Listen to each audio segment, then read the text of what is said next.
এক দেশে এক বিশাল ধনী লোক ছিলেন। তার অনেক ধন সম্পদ, কিন্তু মনে শান্তি নেই। তিনি শুনলেন পাহাড়ের উপর এক বুজুর্গ দরবেশ থাকেন, যার কাছে গেলে মনের সব অশান্তি দূর হয়ে যায়। ধনী লোকটা অনেক কষ্ট করে পাহাড়ের উপর সেই দরবেশের কুটিরে গিয়ে হাজির হলেন। কিন্তু সেখানে গিয়ে তিনি তো অবাক।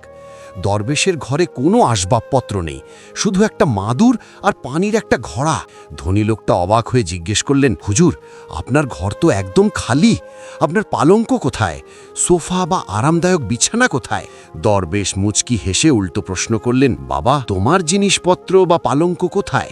ধনী লোকটা অপ্রস্তুত হয়ে বললেন, আমি তো এখানে মুসাফির হিসেবে এসেছি, পথিমধ্যে কি কেউ পালঙ্ক নিয়ে ঘোরে? আমি তো এখানে থাকবো না, চলে যাব। দরবেশ তখন শান্ত কণ্ঠে বললেন, ঠিক তাই বাবা, আমিও তো এই দুনিয়াতে একজন মুসাফির, আমিও তো এখানে স্থায়ী হতে আসেনি, একদিন আমাকেও চলে যেতে হবে। তাহলে এই ক্ষণস্থায়ী সরাইখানায় পালঙ্ক দিয়ে আমি কি করব? ধনী লোকটি স্তব্ধ হয়ে গেলেন। তিনি বুঝতে পারলেন, আমরা আসলে চিরস্থায়ী ঠিকানার চেয়ে এই সাময়িক মুসাফিরখানার সাজসজ্জা নিয়েই বেশি ব্যস্ত।